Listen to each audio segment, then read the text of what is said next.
Hello and welcome back to another video for Final Fantasy XIV. More news then came out today, the 5th of July 2024, about the granting of free game time for issues that have occurred since early access.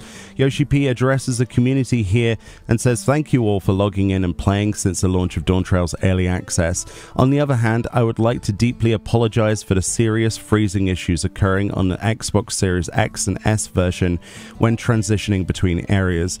This will be a top priority fix and is still being addressed by our engineers. We require time for the fix and its validation and ask for your patience until we reach a resolution. During a period immediately following launch, some PlayStation 5 and PS4 players were also experiencing inconsistencies in their PlayStation Network play entitlements and were temporarily unable to log in. However, players have provided great support by using the World Visit system and data center travel, which has helped ease congestion and resulted in a very stable overall login and playing experience. Taking this into account, we would like to grant free game time to the following players. So the Xbox Series X and S players must have registered the full version of 14 on Xbox Series X and S and have had an active subscription as of the 5th of July 2024. You'll get 8 days of game time granted for a total of 10 days when added to the game time shown below, which will be granted to all eligible players. If players are using additional services such as hiring of additional retainers, a free usage period for those services will be granted simultaneously, which is really nice. Obviously, game time will be granted to you from the 11th of July 2024 with some times there. Due to the large number of service accounts involved in this, we expect the process to take 2 to 3 days to complete.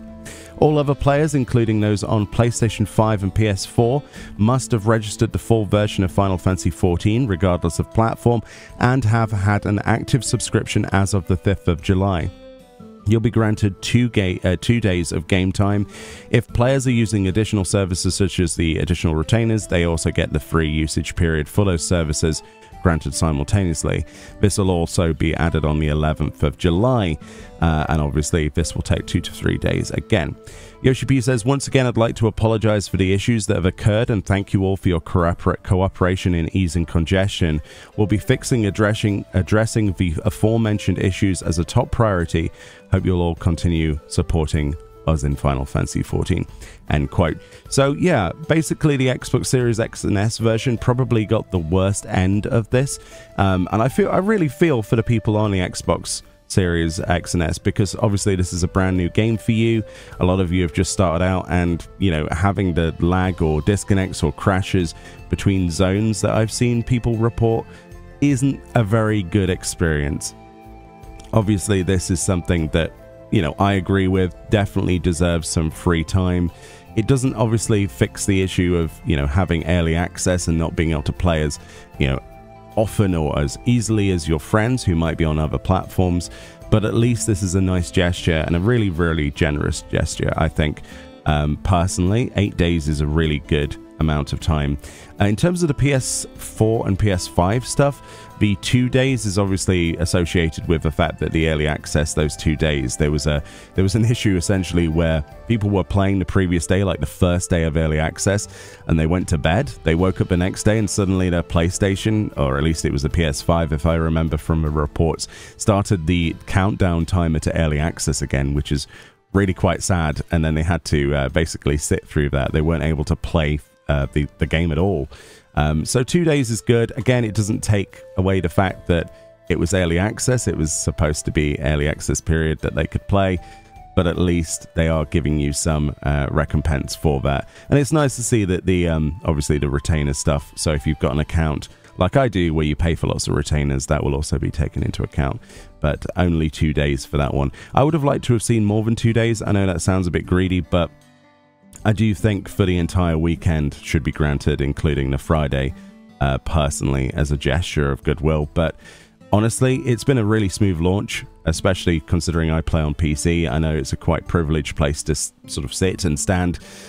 We've not really had that many issues, apart from obviously login queues on certain servers, but I play on Chaos Data Center on EU and I've had absolutely no issues. But obviously a lot of people will say that Chaos is dead, quote unquote. I don't know what that's all about, but I think across the board most people have had a pretty smooth and to be expected launch, and most people who encountered any kind of latency in terms of queues and you know, being able to play the game probably made use of Dynamis and Shadow anyway, but and Oceanic. It's not been too bad, but I do feel for the Xbox players, but at least you're getting some you know, compensation for that. Anyway, more videos on the way from Dawntrail. Thank you so much for watching. Let me know what you think about this. And obviously, Yoshi P has no need to apologize. In my personal opinion, it's been one of the smoothest launches that I have experienced in this game in 10 years. It's been pretty good. Pretty dang good. Anyway, much love, everyone, and I'll see you all next time. Bye-bye.